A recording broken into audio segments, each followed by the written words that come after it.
Hello दोस्तों, welcome back to our channel. दोस्तों, आज मैं आपको आगे की स्टोरी सुनाती हूँ। ससुराल का पहला दिन तो जैसे तैसे मेरा कट गया, लेकिन और जब अगले दिन मैं सुबह उठी, मैंने सोचा कि अपनी सासू माँ को खुश करती हूँ, तो मैंने खुद से ही इनिशिएटिव लेके काम करना शुरू कर दिया।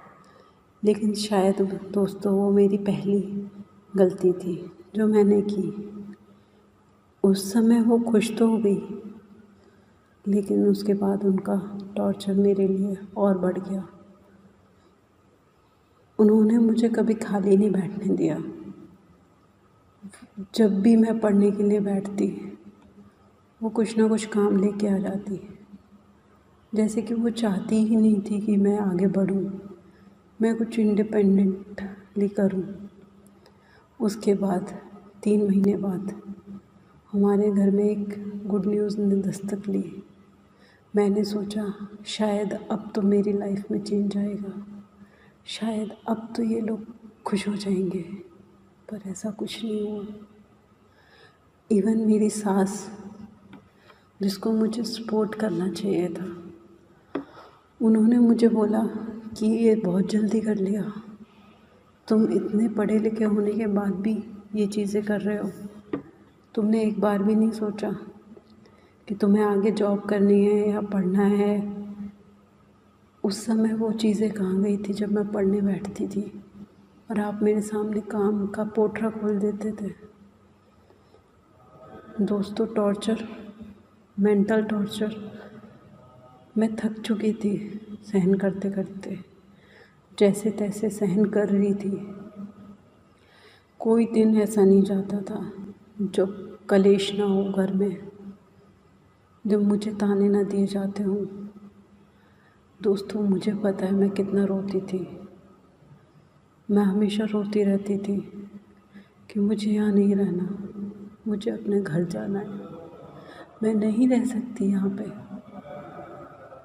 बट ससुराल था। इंडियन लेडीज़ को यही सिखाया जाता है कि अगर एक बार शादी हो गई तो ससुराल ही उसका अपना घर है।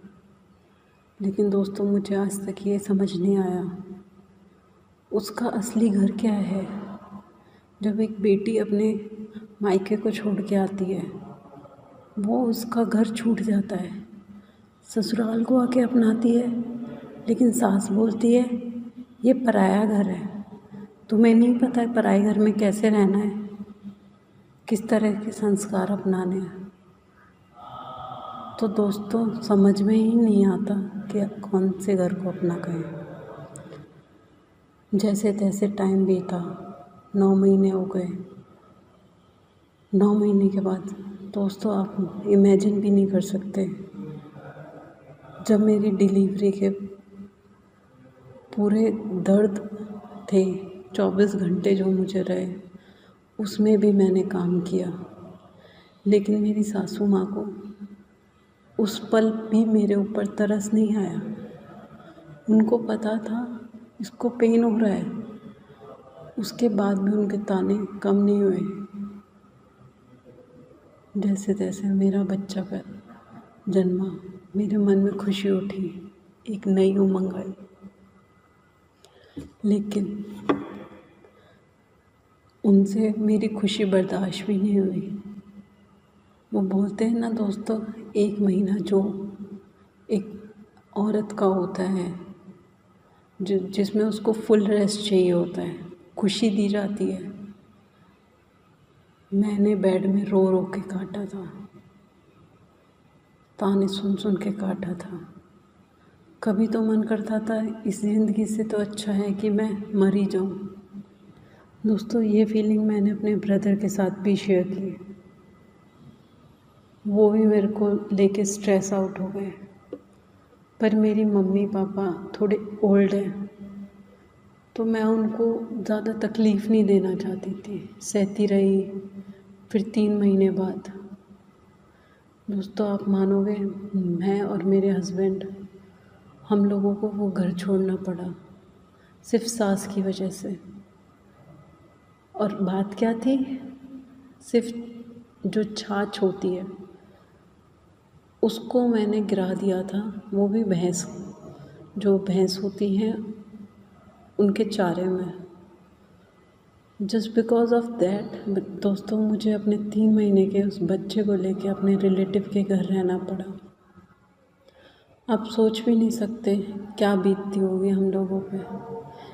हम लोग फाइनेंशियली स्ट्रॉन्ग नहीं थे। मुझे पता है मेरे हस्बैंड थोड़े थोड़े पैसों के लिए ऑटो से ट्रैवल ना करके पैदल जाते थे ताकि हम अपने बच्चे के लिए खाना जुटा सकें।